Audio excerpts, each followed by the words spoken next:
Well, hello everybody and welcome back. It is Jeff again coming to you from the Minecraft vanilla server with the Minecraft Survivor, no, excuse me, with Survivor Recap. That's what we're doing today. I forget what I'm even recording anymore already. This is the official CBS Survivor Recap, solo done by Jay Sano. And we get, is that a squid? Doing a little dance over there in that water? That's kind of crazy. Either way, we are actually on the 1.9 update now too, which is the first time I've ever played on the 1.9 update officially, so I hope things don't go crazy. But either way, we're gonna have some fun, and I'm really gonna have to dig back into my notes for this one because I actually watched this episode 5 days ago now. I watched it on Thursday and it comes out on Wednesday nights, and normally I don't watch it until the weekend, if not Monday of the following week. But this time I was able to watch it, and I really have to dig back because I don't remember everything about it. And I'm looking at my notes, and it's really funny because my notes are way less notes than normal, especially when it gets near the end of the episode, because there wasn't nearly as much exciting stuff at the end. However, the beginning was amazing. And I only say it's amazing because, ignoring the fact that they started out on the tribe after they had voted out Jen from the, I think Jen's her name. After they voted out Jen last week from the Brawn tribe, they go back and basically they're telling Alicia that, hey, I was gonna Scott. He tells her, yeah, I voted for you. I was the other person that voted for you. No big deal. I just promised, Jen, I wouldn't vote for her, so I wanted to keep that promise, and I knew you weren't going home anyway. Which, of course, rubs Alicia slightly the wrong way, but whatever. You know what? She's still there. She's gotten really lucky thus far with coming back from tribal councils, but either way, that's pretty much it. So let's flash over to the Beauty Tribe, where we got our good old friend Ty, and Ty, that's where I want to go. And Ty is at it yet again. He is just bound and determined that he is going to get this idol. So he just starts running like a crazy man back to where he was at. And he talks about leaving the tool behind. Now, this comes up again later, and I'm not 100% certain about this tool that they keep speaking of. I know in the episode before, he basically found a clue that told him to dig below his feet, essentially, which was kind of anticlimactic because it was right there. But that also had in it a tool and a map to where this tool was supposed to be used in order to get the key for the chest that contained the idol. Now, he gets over there and he is complaining because he can't believe it. He forgot the tool, and he really doesn't think that he has time to go back and get the tool and still come back without people realizing that he is not missing for too long and don't suspect that he's out looking for the idol again. So he reaches down and he grabs, he makes a really long pole, and he puts this little stick on the end. And apparently this tool is some type of small... This will work. It's some type of small dowel or something like that, that what it does is it lets you push it up into this hole, which will then push something out of this tube that's on the tree. So you're not really supposed to climb the tree and get it like he was originally trying to do. You are more or less supposed to push this little dowel out of or use this dowel to push this thing out of the holder that it's in and retrieve this thing that comes down that has the key on it. Now, I did not understand that from the previous episode, that was what you're supposed to do. I don't know if it's because they didn't make it clear or because I wasn't paying much attention, but I don't know. Ty tried to climb the tree and hurt himself a lot. I don't know at that point if he had mentioned something about the fact that he was supposed to use the tool or if I just completely misheard. So I was a little confused with the whole tool thing. But long story short, he makes a fake tool essentially and ends up successfully getting this key and therefore successfully getting the idol. I will admit, I was excited. I like Ty. I think he's a hilarious dude, and I really want to see Ty do well in this game, and I am so glad that he's got an idol backing him up. To which he also, it was kind of funny because he was reading the instructions of the idol, and he was even like, And blah, blah, blah. I already know all this stuff, blah, blah, blah. Oh, because then it got into the stuff about how you can combine two of the idols into like super idol. And we talked about that last week and make the super idol that you can use after the vote. He's only got one idol, but I mean, he knows about it now. Now the secret's out of the bag for the survivors that currently know about it. So either way, Ty has his idol and understands that two idols fit together. So that all happens on the Beauty Tribe. Eventually, later, we'll just jump to that now. Over on the Brawn Tribe, Alicia somehow, I don't know what she was doing. I'm not 100% certain what she was doing, but she eventually somehow stumbled across the idol clue. Almost like, God, what was his name in the previous season? Him and his son was Wes, but I can't remember what his name was, and he came back. God, he came back for that return episode, or return season last season, and I cannot remember for the life of me his name. But either way, he ended up finding an idol in the first season, almost on accident, because he was like moving his stick back and forth across the ground, and he kind of shot it up in a way that he thought it was a snake and it was like biting him, and I remember making fun of him for that. But she essentially just kind of like looks, and all of a sudden it's just like, oh, look, an idol clue, and she picks it up and has this clue to the idol. But where she's at, she's with Cindy, and her and Cindy, or I don't know if Cindy saw or if she just shared it with Cindy, and then Jason ends up seeing them both with this idol clue, so he knows that they have it, and they were following the map, and they followed the map to where they thought that it was telling them to dig for the chest and where the tool was and all that stuff down by the chest. So they started digging around.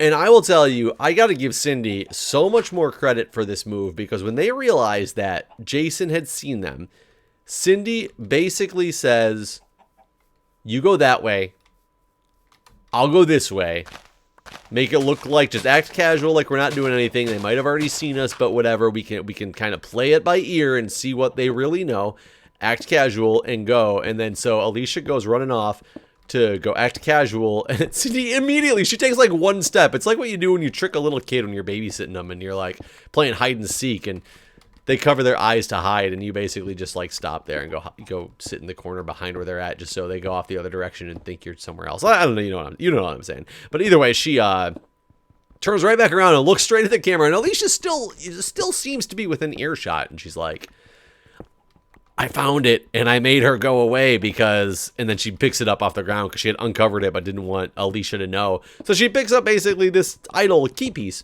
and just all of a sudden has it. So it was kind of amazing. Alicia's off running around doing her own thing, not knowing anything's going on. Cindy now is sitting with this idol key piece.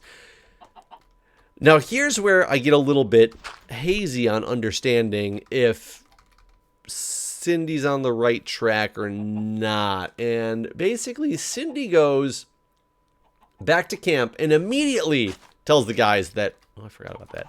Immediately tells the guys that she found a clue. Now, I understand where she's going with that, because she is in kind of an alliance with them. I can't read exactly what the alliance is yet. I think she's in an alliance with them. But she tells them that she found this clue because she knows that they saw her, but at the same time, I don't know why she didn't kind of like play it out a little bit, but okay, let's give her that. She's keeping with her alliance, and actually I don't want it that wide. Let's make a narrow.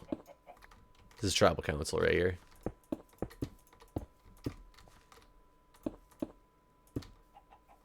That should be good. That should be good. But basically she... Oh, God.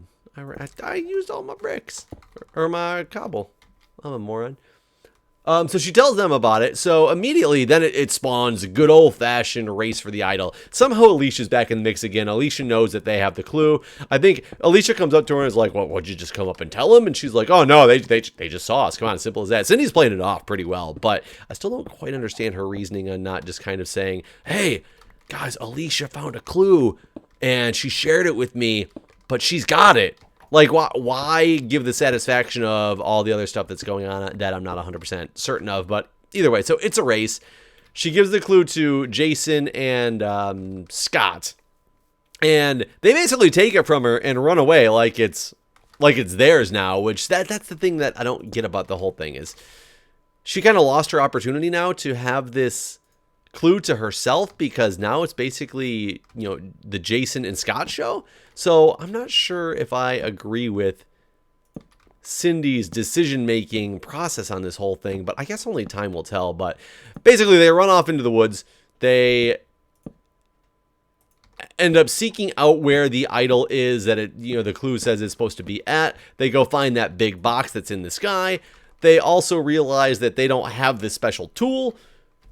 They make the tool just like Titan and the other tribe. They build a tool. They somehow immediately look at it and they're like, oh, we don't know what this tool is. Look, it's a hole. Let's put a stick together. Like, it was just, I don't know. It was just done in such a weird way that I'm not 100% certain that I can back up this whole needing of the tool thing that's been going on with the idols. Like, I don't quite understand it, but I mean, what are you gonna do? I'm just a guy.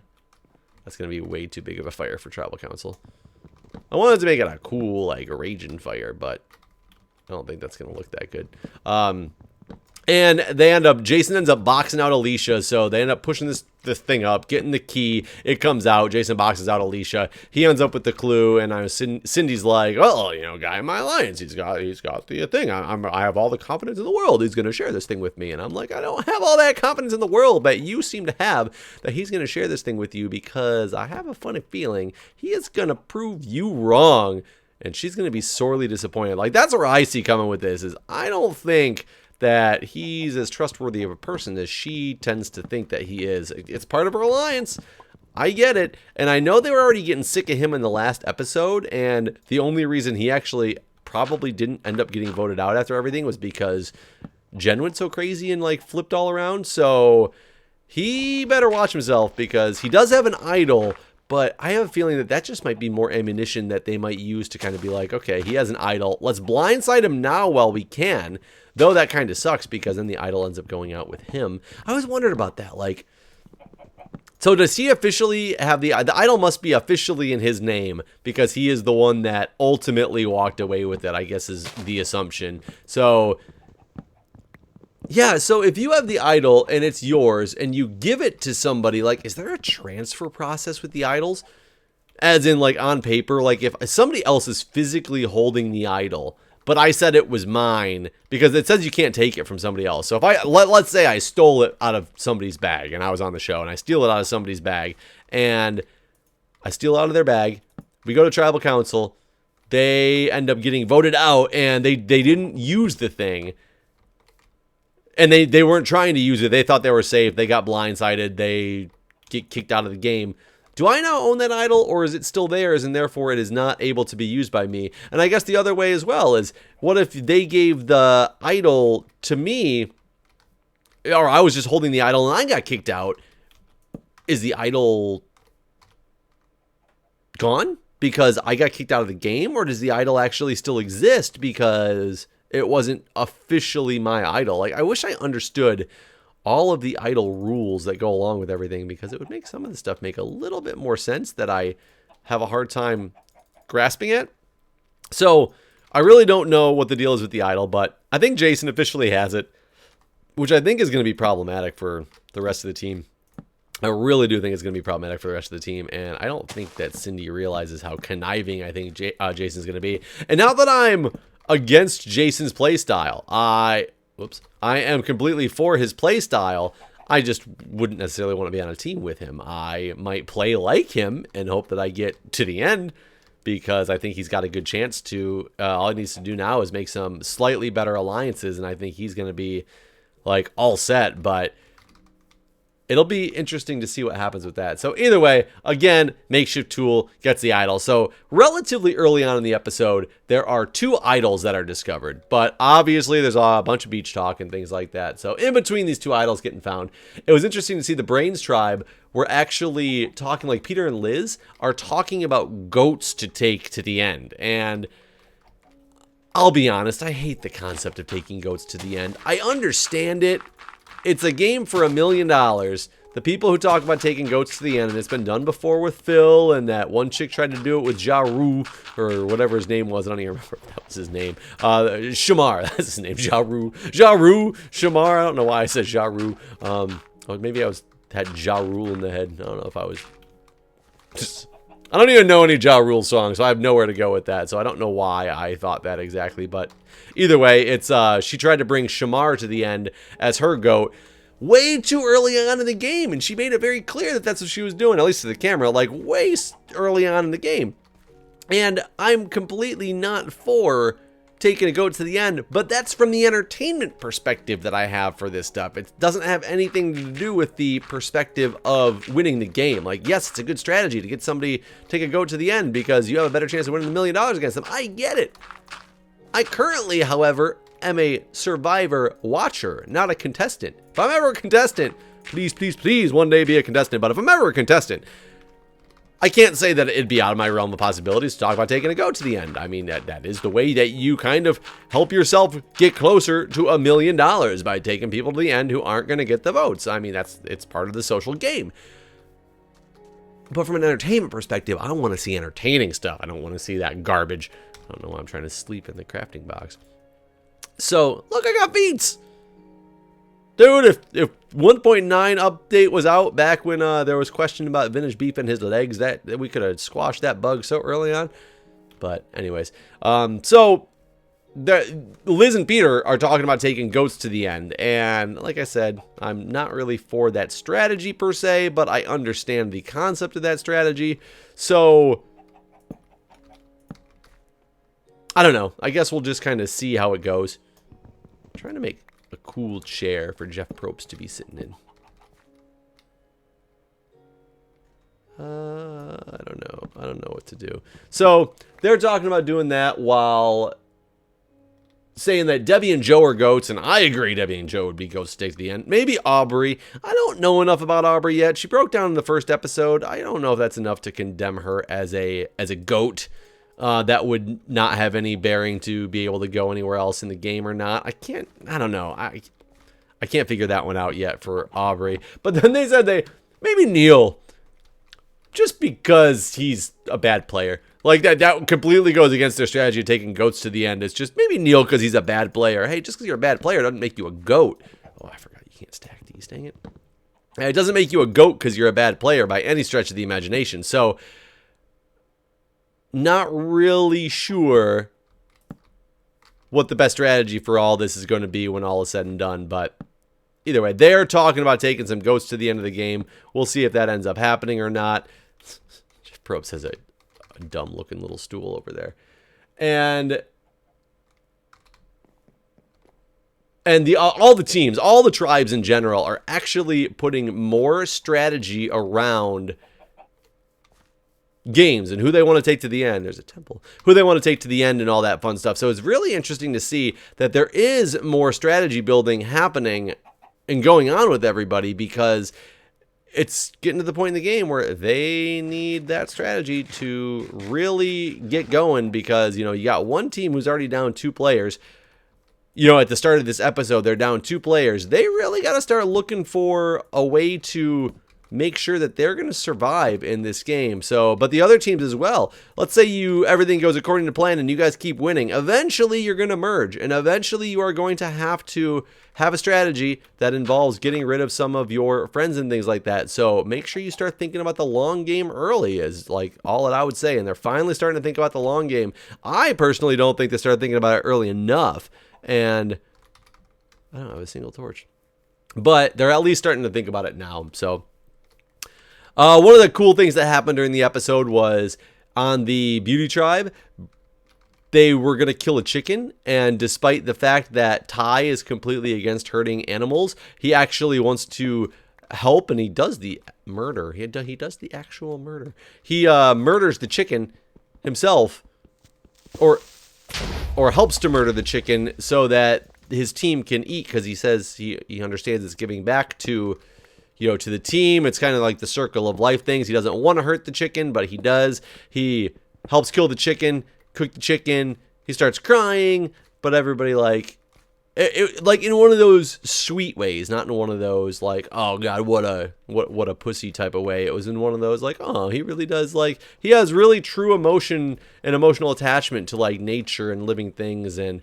it's good to see somebody like that. So my initial assessment when I was talking about the fact that somebody on a tribe that doesn't belong, and people had brought up, well, no, they said that he has inner beauty. That's why he's on the beauty tribe.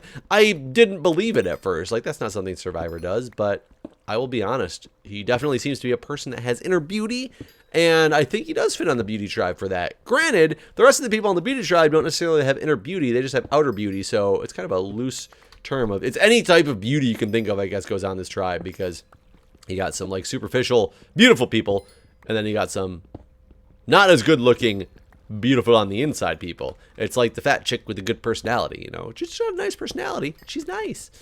You know, I know that was mean and derogatory. I'm sorry. But you get the analogy that I'm throwing out there. But either way, so that's pretty much all the stuff that happens on the teams. It's pretty much some strategizing and a lot of idol finding that takes up all of that, which I will say it's one of the more entertaining episodes when it came to beach time. Like last time was just constantly swapping back and forth, beach to beach to beach to beach, and it got really, really kind of old to just, okay, what beach are we on now? What are they doing now? This time it was, yeah, there was a decent amount of swapping still going on, but cool things were actually happening. So that made it very entertaining, and I was very excited. So this brings us to the immunity challenge, and let me read right. Swim to bags of rice, put the bags of rice through obstacles, dig through the bags of rice, get 3 balls, balance, and then use a balance beam. You got to stand on a balance beam while you're juggling, or not juggling, but maneuvering the balls up this like maze.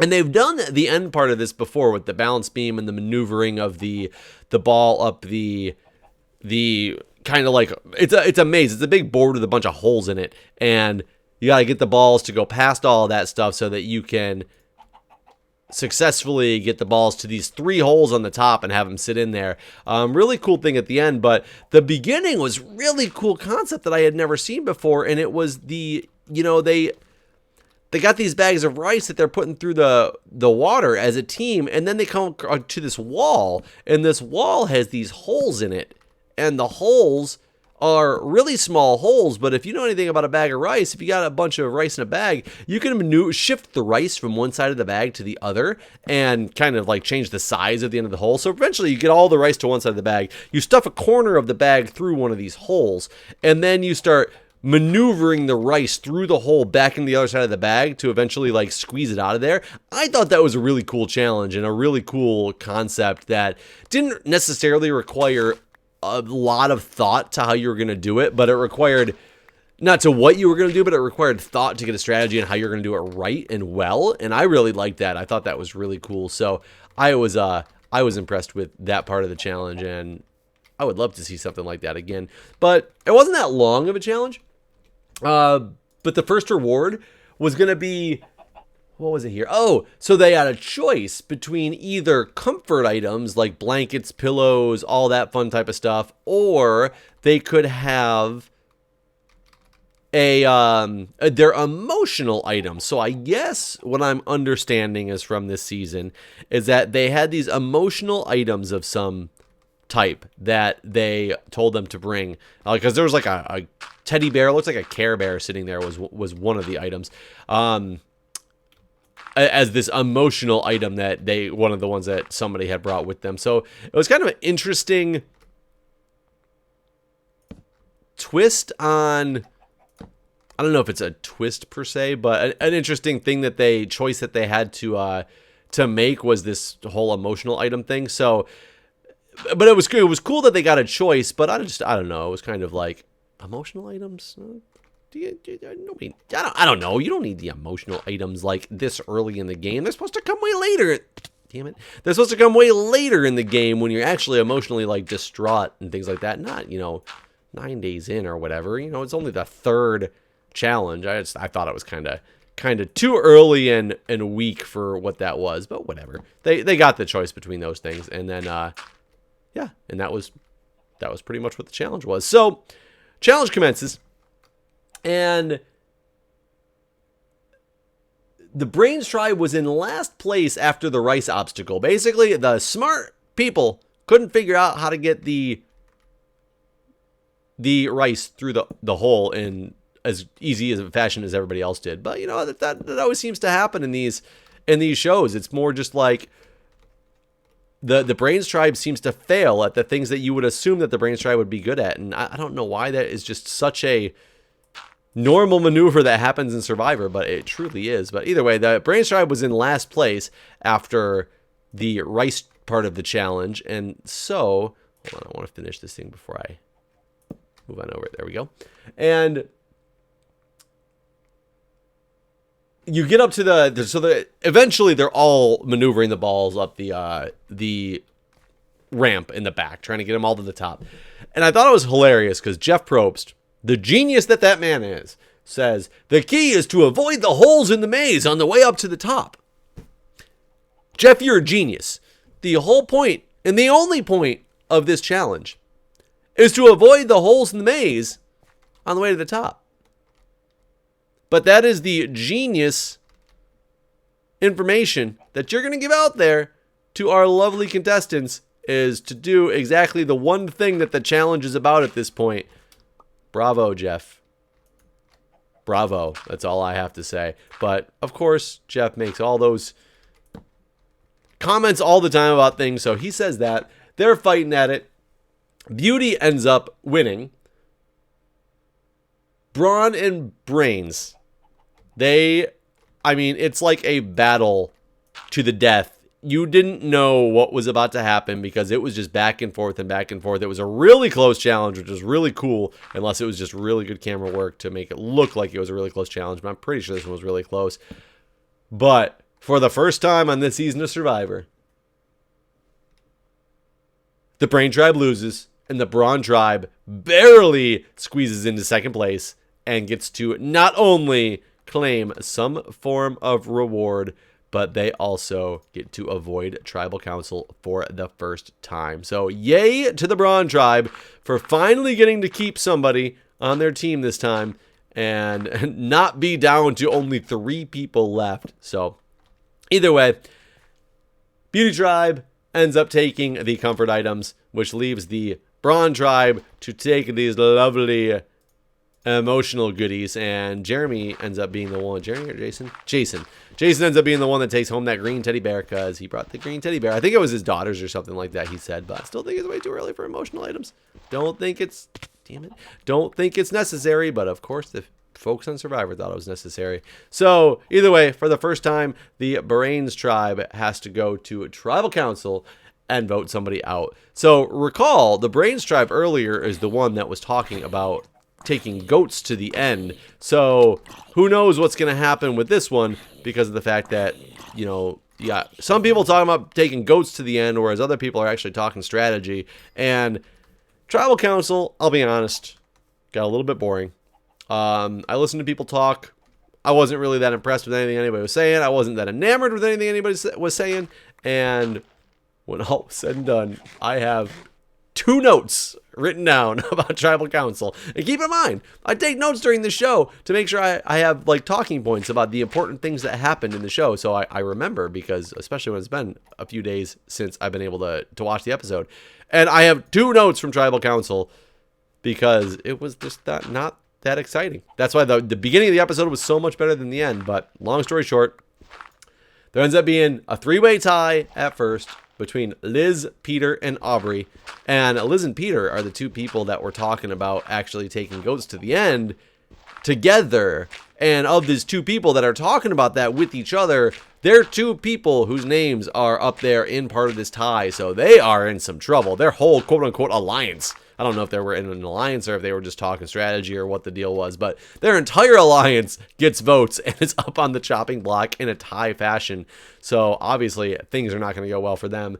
All in all, in the end, Liz gets the boot. Peter's going to be by himself. And that ends another episode of Survivor.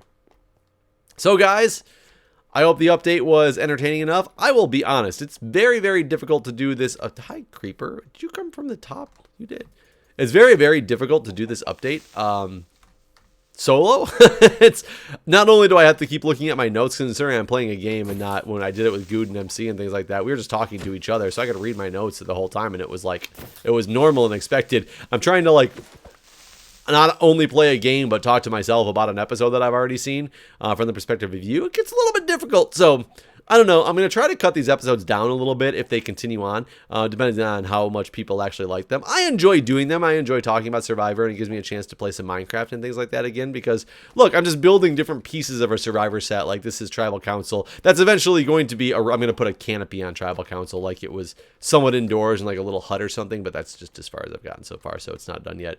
And I've got two of the teams, like, shelter areas over this way, so I'm enjoying doing this. I just don't know how long it'll be Survivor based. Just let me know what you guys think about the solo recap. It could, if it's getting boring to you, let me know because it doesn't need to be done. But anyways, guys, stay tuned. Not only potentially for more Survivor recap, CBS's Survivor, but there might be some new recaps coming this way as well. Thinking about it, haven't decided yet. We'll figure some things out. But I'm sure, wink, wink, you guys know what I'm talking about. So, anyways, guys, stay tuned for next time. Take care.